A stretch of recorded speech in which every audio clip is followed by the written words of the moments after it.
It's 4,000. I know. And there's a waiting list. I assumed. 5 years. For a bag? It's not a bag. It's a Birkin. The Birkin bag has been a status symbol for the rich and famous for decades.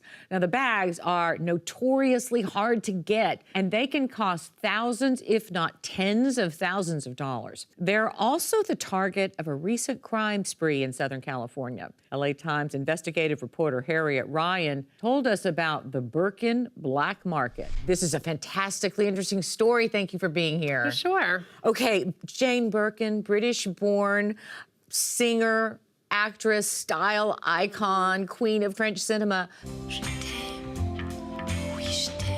Famously inspired this bag. I think she wouldn't believe what they are worth today. If she were alive, I think she would be surprised that criminals are targeting them, too. She was sitting next to an executive from Hermes on an airplane in the 1980s, and she was complaining that she couldn't find a bag that worked. She sketched out on a barf bag what she wanted, and Hermes turned that into like one of their biggest sellers, which is this bag that you can't walk into a store and buy. You have to get it through this very convoluted method that has made it even more popular. Yeah, and you have to spend a lot of money at Hermes before they will grant you one. And it's the value that has made them targets for organized crime rings from around the world. Yeah, they're these theft gangs from South America, mainly from Chile, and authorities say that they come here not to immigrate, not to build a life in America, but for the express purpose of stealing, and stealing from wealthy neighborhoods. And they know exactly what they're looking for. They have it down to a science. They know what they can quickly resell. And one of the things that they can quickly resell are high-end handbags, and specifically the Birkin. So they are breaking into wealthy neighborhoods from the Palisades to Miami, and they have their eye out for bags and jewelry, watches that they can just fence immediately for cash. There were a couple high-profile cases. A couple of the Real Housewives of Beverly Hills are always famously showing off their bags on TV, and boom, 2 of them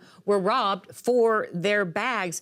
Part of the reason these criminals are after these is because of technology in a way, right? It's the resale market and how easy it is. That's right. I mean, it's so hard to get a Birkin bag through a legitimate way. It can take years and tens and twenties of thousands of dollars.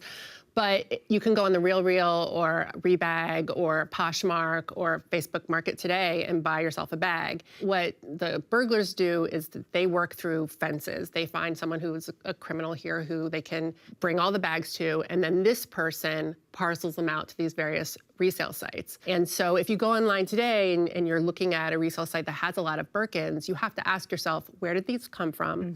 Did these come from someone's closet? There's not really a way to verify. My story looked at this particular robbery in the Palisades. A woman who collected handbags, she was out of town, she came back, her bag collection was gone, she had left 1 Birkin behind, and it had been taken. And by working with the police, she was able to track that Birkin. It was a dark green Birkin from her closet to a woman who's been accused of fencing for criminals in Granada Hills, and from that to a resale site in Texas where it was being sold online for $25,000 to other women like her who loved bags. That bag is going to become evidence in the case against the alleged fence here in LA. What was fascinating is that you took us not just through the Palisades case, but some robberies in the Hollywood Hills, and you followed the police work that they're tracking these people's cars. They're really doing some incredible investigations, sometimes with the FBI. Yes.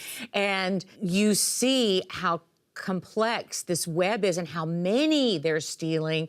And this woman who is allegedly fencing them in Granada Hills, tell us a little about her. Well, you wouldn't know to look at her. The charges that are against her are pretty serious. I mean, she's looking at decades in prison, but if you look from the outside, she lives in a beautiful ranch house. Her name is Carlos Sinceri in Granada Hills, across from an elementary school. Her son was in the police academy, LAPD academy. You know, she was very religious, all looked great from the outside, and the police have said that her lifestyle was completely underwritten by selling bags for these Chilean criminals. She's pled not guilty. You know, her lawyers say that she's innocent of these charges. There's scheduled to be a trial later this year. And her son was kicked out of the police academy because they alleged that he was helping her? They charged him alongside her because some of the money was going through his bank accounts. He was actually caught by the police shipping stolen bags. Bags had been stolen from Newport Beach. He was caught shipping them to a reseller. He's on the hook as well. And in the end, all of these criminal gang rings, the ones you followed, what happened to those guys? A lot of them are awaiting trial. There was a case in Orange County where 3 men were charged. 2 of them have been convicted and sentenced to years in state prison. The other one's a fugitive. The police say it's incredibly difficult to make these cases because they get out on bail and they flee. They have no incentive to stay here and await trial. Harriet Ryan, I encourage everybody to read this piece because it reads like a true crime story. Thank you so much. Thank you for having me. Thank you for watching our YouTube channel. For more stories in your communities, click the subscribe button right here. You can also download our app or watch us on TV for the latest information, balanced coverage, weather updates every 10 minutes, and more. We'll see you then.